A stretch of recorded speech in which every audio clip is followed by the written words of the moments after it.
Good day, comic fam. Comics of the Voice here. New series, G.I. Joe Special Missions. So we did all the 155. Now we're going to do these fun issues. So stay tuned.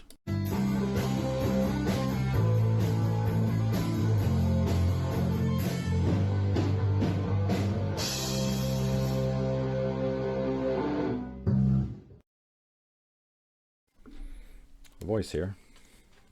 So I had collected all through the 80s the G.I. Joe series. When this one came out, I was just all over this thing. So, I was spending a little bit of my money. But I only bought, a couple of issues of this.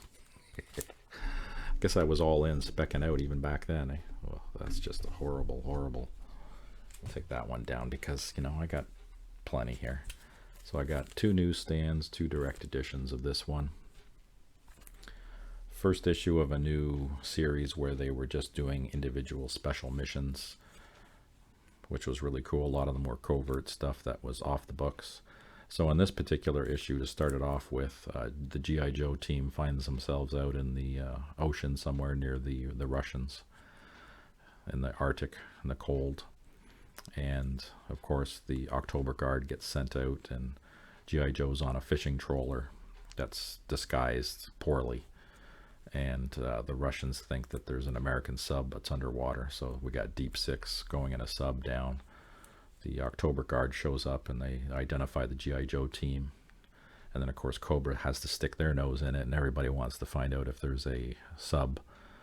And the whole thing is just a decoy, because the actual target for the G.I. Joe team is a commander of the Russian ship that shows up with the October Guard. He's defecting to the U.S. He's a high-ranking Russian naval officer, and the G.I. Joe team is to extract him. So they do this whole frickin' game where they pick out another target, a decoy for Cobra and October Guard to go after. Meanwhile, the C-130 comes in and lifts the commander or admiral, whoever he is, off of the Russian ship and takes him away. Mission accomplished. And Cobra and Russia and the October Guard get nothing. So that's the first issue. Pretty cool, eh? I won't go through all the details, just some of the cool ones. Issue 2. This one's got a first appearance. So some of them actually have first appearance. So in this case here, it's Dial Tone is the first appearance of this one, and I just have, a couple of issues of this one. So I've got a newsstand and a couple of directs for this guy. And of course they got some kind of battle going on. I forget. I haven't read this one in a while. So yeah, first appearance in that one. Newsstand. Issue 3. More battling in some kind of third world country, just like in issue 2. And of course all the stories are very similar, where they have a mission to accomplish, and they got some kind of decoy thing, and there's always like a little catch or a little neat side thing to the story. So when you're reading it along, the G.I. Joe's got something up their sleeve that they're just not seeing. There's some kind of decoy or something going on. And that pretty much happens with all of the issues. When we get into issue 4, we got another one that doesn't have any barcode or anything on it. So I think the direct editions didn't have any barcodes. This one here is another first appearance too. We've got the first appearance of Lifeline. He's a medical officer, a character.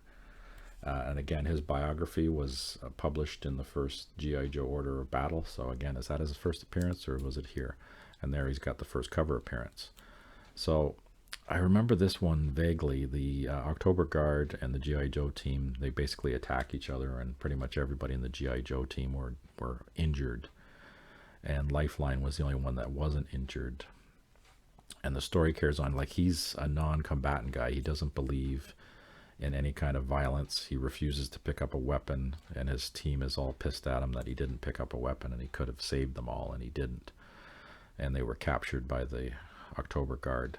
But then it turns out at the end he's got this martial art that he knows. It's like non-injury type of martial art, like a kung fu thing, and then he kicks the crap out of everybody. It's kind of funny, even though he's like a non-combatant and refuses to kill or hurt anybody. So I thought that was kind of neat in this issue. So now we've got issue number 5. This one was funny.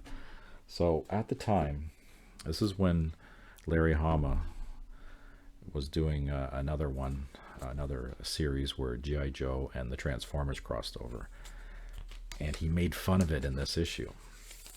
So it's kind of funny how this issue goes. So at the start of this thing, you've got a Stratoviper and a new ship, or a new plane called the Night Raven. And the G.I. Joe team, we've got Slipstream, who's driving the experimental X-30 X-30 aircraft, and then we've got Ace and the Sky Striker. And we see the differences between the two, Cobra and the G.I. Joe team. Like the Cobra Stratoviper is just a dickhead. He's mean to his entire ground crew. Just acts like an arrogant ass in this. Meanwhile, of course, he showed the G.I. Joe team. They're all very noble. We got Ace and Slipstream thanking the ground crew for doing all the extra work. And I think it's Slipstream. He's giving one of the ground crew guys a Transformer character. So this was Larry Hama's way to basically say F you, and this is ridiculous. And he calls the figure Jetfire, and it's clearly Megatron, which I laugh at. So it shows Megatron. He's got the Decepticon symbol on there, but he says Jetfire, and Jetfire, who was a Decepticon, became a Autobot in the series. But again, it was kind of an FU. It's a toy. G.I. Joe needs to be taken seriously and not put these stupid giant robots in there. So I thought that was kind of a funny little nod in there where Larry Hama was getting his digs.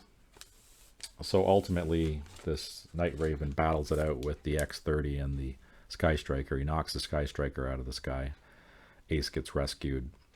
And then we got Slipstream and the X-30. Almost gets wiped out. He recovers, goes after the Night Raven, and then knocks it out of the sky, and it crashes in the ocean.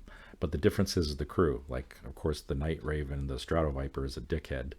There's supposed to be this breakout tool, so when your aircraft hits the water and it's intact and there's no power, you can break the canopy with the tool. And of course, this ground crew, since they was being a dickhead, they took the tool. And so he crashes into the ocean, and he can't get out of the canopy. He can't break the canopy out because the tool's gone. So the rescue team from Cobra goes out there, and the plane sinks under the water, and the guy's done. So I thought that was kind of funny. Meanwhile, the G.I. Joe team, they got rescued. Shows you, be nice to your ground crew.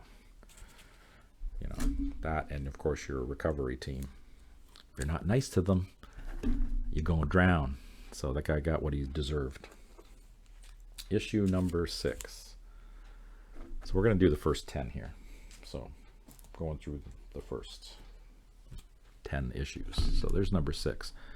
This one here is a continuation from issue number 61 of the G.I. Joe series, when we had Stalker, Snowjob, Quick Kick, and Outback were on a secret mission to rescue a prisoner of war in some foreign country that doesn't exist. And of course, when they get there, apparently one branch of the government had already negotiated for his release. It didn't tell the G.I. Joe team's bosses. So these guys show up there, and then they get captured. But Outback manages to escape from 61 to 60. There's a whole series of issues where they go through this whole thing, but that crossed over to the special missions. So this one's basically showing how Outback escaped, so we could get back to the G.I. Joe team and tell them what happened. But of course, it was a special mission, and it was a secret mission, so he wasn't allowed to tell any of his other teammates when he got back. And he got a lot of flack for that too, because he left his comrades behind, but he was ordered to do so. And that's when Scarlet and Snake Eyes faked their death so they could go in and rescue the team. So the guys were sent to the Gulag. Issue number 7. So this one's another first appearance. So we've got the first appearance of Psych Out, who is a psych ops specialist affiliated with the G.I. Joe team. Another nice Mike Zeck cover. And we got issue number 8. No significance to this one. Just again a cool cover. And a lot of these countries they go to, they don't really exist in reality. It's just something for the comic book, right? Issue number 9. Kind of plain art on that one. No significance to that one. And then we've got issue number 10. Looks like the boys are in trouble there. We've got, looks like the Soft Master.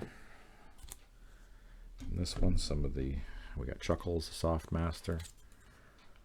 So there we go. That's the first 10 issues of the special missions. Now this only goes up to, I think it's 23. And I'll just go through this in a couple of episodes, so probably 3 episodes. And I will do the Order of Battle and the, what's the other one? The G.I. Joe and Transformers. So they're just 4-issue series. So, hope you guys enjoyed. We'll see you guys on the next one. Take care.